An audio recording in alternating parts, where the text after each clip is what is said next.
Pawan Kalyan plan మార్చారా? 2.0 మొదలైందా?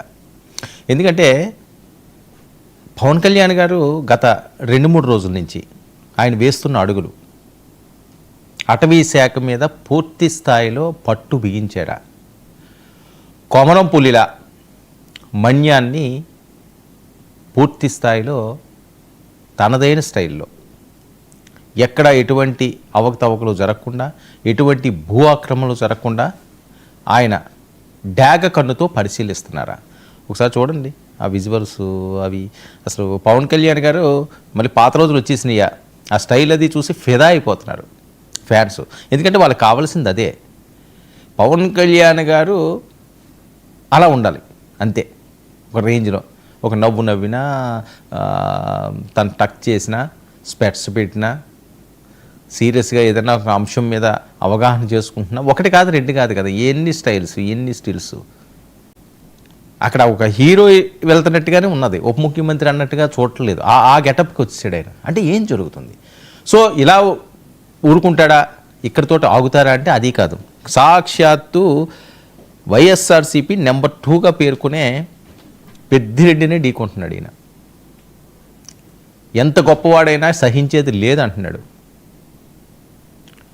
Aerial survey, జనరల్గా మనం aerial సర్వేలన్నీ కూడా ఈ తుఫాను ఇలాంటివి అవి వచ్చినప్పుడు ఏమైనా జరిగినప్పుడు ఇలాంటి ఘటనలు అందులో చూస్తాం. ఆయన చూడండి డైరెక్ట్గా హెలికాప్టర్కి ఆ పెద్దిరెడ్డి గారు ఫామ్ హౌస్ షూట్ చేస్తున్నాడు. అది పెద్దిరెడ్డి గారిదని. 70 నుంచి 80 ఎకరాలు ఆయన అన్యాక్రాంతం చేసుకున్నాడు, లేకపోతే ఆయన కొట్టేశాడు, ఆయన దోచేసాడు, ఇవి కదా వస్తున్న వార్తల నేపథ్యం. దాని మీద డైరెక్ట్ అటాక్. గతంలో ఎవరూ చేయనటువంటి సాహసం ఇది. ఎందుకంటే అది ఈ రోజుతో అయ్యి ఉండకపోవచ్చు కదా. సరే, ఇంతకుముందు ఎవరన్నా ఏరియల్ సర్వేలు ఈ రకంగా చేశారా? ఏరియల్ సర్వేలు ఎక్కడ ఫామ్ హౌస్ ఉన్నది, ఎక్కడ భూ ఆక్రమణలు ఉన్నాయి, ఇలాంటివి చేసేవైతే మ్యాప్ల్లో చూస్తారు, రెవెన్యూ రికార్డుల్లో చూస్తారు తప్పించి డైరెక్ట్గా వెళ్ళి ఆయనే ఫోటో తీసి, ఆయనే వీడియో తీసి, ఆయనే అంతు తేలుస్తారని చెప్పి హెచ్చరించే ఆ గట్స్ గురించి కోకొల్లలుగా రాస్తున్నాయి కథనాలు. ఏంట్రా బాబు అనవసరంగా ఈయనతో పెట్టుకున్నాడు. ఎందుకంటే పెద్దిరెడ్డి అనేసరికి చంద్రబాబు నాయుడు గారికి గుర్తొస్తుంటారు. వాళ్ళిద్దరికీ ఎప్పటి నుంచో రైవల్టీ ఉంది. అసలు పవన్ కళ్యాణ్ గారికి సంబంధం లేదు. కానీ ఈయన ఎంటర్ అయ్యాడు. చంద్రబాబు నాయుడు గారు కూడా మెచ్చుకున్నారట. శభాష్ పవన్, దుమ్ము రేపవయ్యా అన్నాడట. వస్తున్న టాక్ బయటికి. అసలు ఎవరు ఇప్పుడు వరకు ఆ రకంగా టచ్ చేయలేదు ఏ అటవీ శాఖ మంత్రి కూడాని. చాలామంది ఫారెస్ట్ మినిస్టర్లు చేశారు. ఎవరు ఈ రకంగా వెళ్ళారు? ఎవరు ఈ రకంగా జల్లెడ పడుతున్నారు అవినీతుల్ని, అక్రమాలని? చాలా తక్కువ మంది కదా. పవన్ కళ్యాణ్ మొదలు పెడితే అంతం ఉండదని. ఎక్కడ నెగ్గాలో తెలిసేవాడురా పవన్ అంటున్నారు. ఇప్పుడు ఆయనతో డైలాగులు ఉంటుంది, పవర్ఫుల్ డైలాగు. ఎక్కడ తగ్గాలో కాదు, ఎక్కడ నెగ్గాలో తెలిసినోడని. తగ్గడం అన్నది ఇంకా ఆయన డిక్షనరీ నుంచి చెరిపేశారు అని. ఇంకా నెగ్గడమే టార్గెట్గా పెట్టుకుని ముందుకు సాగుతున్న పవన్ కళ్యాణ్ అంటూ జరుగుతున్న ప్రచారం వేళ అసలు పెద్దిరెడ్డి గారు ఈయన టార్గెట్ ఎందుకు వెళ్ళారు? నెక్స్ట్ ఎవరున్నారు అంటే రెడ్ బుక్ ఓపెన్ అయిపోయింది, ఇలాంటి చాలా ప్రశ్నలు వస్తున్నాయి. మళ్ళీ రెడ్ బుక్ మీదకి వచ్చింది. పిస్టల్ స్టైల్ చూడండి, అది షూటింగ్ కాదు, రియల్ పిస్టల్. షూటింగ్ అయినా, కెమెరా ముందైనా, కెమెరా వెనకాతలైనా, డైరెక్ట్గా అయినా ఇండైరెక్ట్గా అయినా పవన్ లెక్కే వేరు. ఎలా వెళ్ళాడు చూడండి, ఒక యువకుడిలాగా, ఒక ఫారెస్ట్ ఆఫీసర్లా ఉన్నాడు ఆయన. రాజకీయ నాయకుడిలాగా లేడు. మొత్తం గెటప్ అంతా కూడా చేంజ్ చేశారు.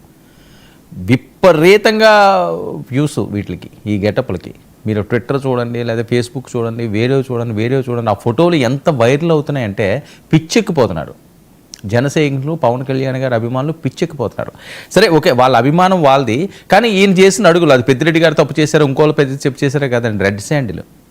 రెడ్ శాండిల్ కొంచి ఓదలిసిందేని వింటానే ఉన్నారు జనాలు, అందరం వింటానే ఉన్నాం. రెడ్ శాండిల్, దాని మీద సినిమాలు, కోట్లు రెవెన్యూలు. అంటే అర్థం ఏంటి? దానికి ఉన్న డిమాండ్ ఎంత ఉన్నదో అంత ఇంట్రెస్టింగ్గా కూడా ఉంటుంది ఆ రెడ్ శాండిల్ గురించి తెలుసుకోవడానికి.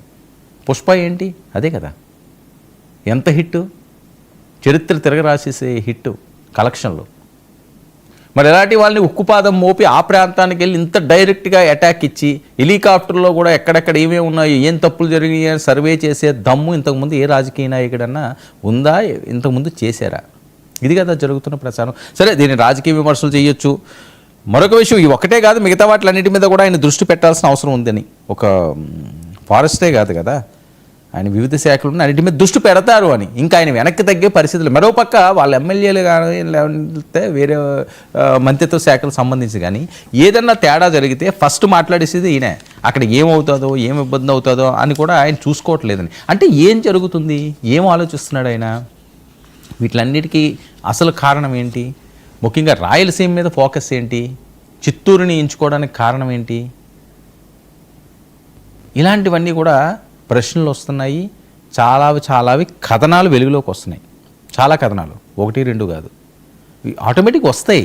ఇలాంటి వీక్ చేసినప్పుడు ఒక రాజకీయ నాయకుడు ఏదైనా చిన్న ప్రెస్ మీట్ పెడితేనే దాని మీద 100 రకాలుగా వస్తాయి ఇలాంటి యాక్టివిటీస్ చేస్తే. అందులోని పవన్ కళ్యాణ్ గారు అంటే పిచ్చి చాలామందికి, లక్షల మందికి. సో ఆయన ఇలాంటివి చేస్తుంటే ఇంకా హుషారు వచ్చేస్తుంటుంది. సో ఎప్పుడైతే జనాల నుంచి స్పందన పెరుగుతుంటుందో పవన్ మరింత విజృంభించేస్తుంటాడు. మీరు ఆయన్ని గమనిస్తే క్రౌడ్ ఫుల్గా ఉన్నప్పుడు వాళ్ళు ఆయన మాటలకు కానీ ఇంకోటికి కానీ వాళ్ళ రెస్పాన్స్ కానీ విపరీతంగా పెరిగింది అంటే ఆయన ఊగిపోతాడు. ఎందుకంటే జనాల కోసం నేను వచ్చాను, జనాలకి ఏది నచ్చితే అది చేస్తాను, నాకు ఏది అవసరం లేదు, నాకు అవినీతి అవసరం లేదు, ఇంకోటి అవసరం లేదు, నాకు ఉన్నా పర్లేదు లేకపోయినా పర్లేదు, నాకున్నది నాకు చాలు. దీని మీద కూడా చాలామంది కామెంట్స్ వస్తున్నాయి. గెటప్ బాగుంది కానీ డిప్యూటీ సీఎం ఈ రకంగా, డిప్యూటీ సీఎంకి ఈ డ్రెస్ కోడ్ ఉండాలని ఏమన్నా రాజ్యాంగం రాసిచ్చింది ఏంటండి? అదేం ఉండదు కదా, ఎవరెస్ట్ వచ్చిందో అది వేసుకుంటారు. ఇప్పుడు తిరిగితే తప్పు కానీ బట్టలు వేసుకుంటే తప్పే ఉంది, ఇన్షర్ట్ చేసుకుంటే తప్పే ఉంది, టీషర్ట్ వేసుకుంటే తప్పే ఉంది, ఆ నేవీ ప్యాంట్స్ వేసుకుంటే తప్పే ఉంది, తప్పేమీ లేదు. మరీ వల్గర్గా బిహేవ్ చేసి ఇంకో రకంగా చేస్తే అది వేరే. ఒక రాజకీయ నాయకులందరూ ఖద్దరు షర్ట్లే వేసుకుండి అంత జాతీయ భావాలతో ఉండేవాళ్ళు ఉన్నారండి. షర్టే పైకి కనిపించేది, లోపలంతా డొల్లే. చాలామందిలోని పైకే ఖద్దరు, లోపల విప్పితే అన్నీ మచ్చలే. కానీ ఈయనకి మచ్చలు అవసరం లేదు. ఆయనకి ఏది నచ్చితే అది వేసుకుంటాడు, ఏది నచ్చితే అది చేస్తాడు. ఏది నచ్చితే అది చేసి ఏది చేస్తే అది చేస్తాడు అనేది పర్సనల్. కానీ జనాల విషయానికి వచ్చేసరికి, రాష్ట్ర విషయానికి వచ్చేసరికి, ప్రజల విషయానికి వచ్చేసరికి వాళ్ళకి పనికొచ్చేది చెయ్యాలి. అందుకని పవన్ శభాష్ అంటున్నారు. కుంకే ఎన్నికలతోటి మొదలైంది. ఏంటి సైలెంట్గా ఉంటున్నాడు, ఏం చేస్తున్నాడు ఈయన? ఏం చేయటం లేదు కదా, ఆయన శాఖలను ఆయన చూసుకోవటం లేదు, మాట్లాడితే హైదరాబాద్ వెళ్ళిపోతాడు, అది చేస్తాడు, ఇది చేస్తాడు. ఓకే, విమర్శల అంశం అన్నది విమర్శలు. కానీ గతంలో ఏ మంత్రులన్నా ఈ రకంగా చేశారా ఇంత యాక్టివ్గా? పెద్దిరెడ్డిని ఈ రకంగా కార్నర్ చేయడం, పెద్దిరెడ్డిని డైరెక్ట్గా అటాక్ చేయడం, కొంతమంది మీద డైరెక్ట్గా మాట్లాడడం మనం చూసాం. ఎలక్షన్ ముందు కూడా ఆయన చాలామందికి వార్నింగ్లు ఇచ్చాడు. ఎందుకంటే ఇప్పుడు పెద్దిరెడ్డి మీద కేసులు ఆల్రెడీ, మిథున్ రెడ్డి పాపం ఆయన ఇబ్బంది పడ్డాడు. మిథున్ రెడ్డి పరిస్థితి అందరికీ తెలిసిందే.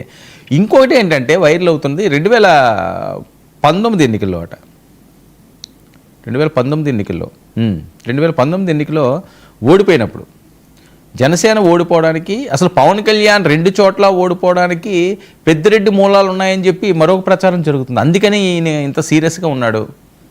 చంద్రబాబు నాయుడు గారు వదిలేసినా నేనైతే వదలను, ఎందుకంటే తప్పు దొరికింది,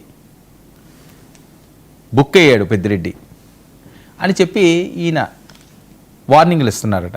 ఈ వార్నింగ్లు ఏ వైపు వెళ్తుంది మరి? పవన్ 2.0 అసలు ప్లాన్ ఏంటి? ఒక్కసారిగా ఈయన ఎందుకు ఈ రకంగా విజృంభిస్తున్నాడు? తన ఎమ్మెల్యేలు కూడా తప్పు చేస్తే క్షమించేది లేదని చెప్పి అటాక్లు ఇస్తున్నారు. మరోపక్క చంద్రబాబు నాయుడు గారు కూడా ఎన్నికల వరకు నేను చూడను, అంతకు ముందే ఎమ్మెల్యేలు మార్చేస్తానని చెప్పి ఆయన డైరెక్ట్గా ఆయన అటాక్లు ఇస్తున్నారు. అసలు వీళ్ళు ఏం మాట్లాడుకుంటున్నారు, ఏం జరుగుతుంది? కొత్తగా ఇన్ఛార్జీలను వేస్తున్నారట ఎమ్మెల్యేలు ఉన్న స్థానాల్లోని. అవన్నీ ఏ రకంగా వర్కౌట్ అవుతాయి? మరి ఎమ్మెల్యేలు తీరు మార్చుకుంటారా? మరి ఏ మంత్రులకి ఇబ్బందికర పరిస్థితుల్లో ఉన్నారు? పెద్దిరెడ్డితో సరిపెడతారా? ఇంకా చాలామంది ఉన్నారా?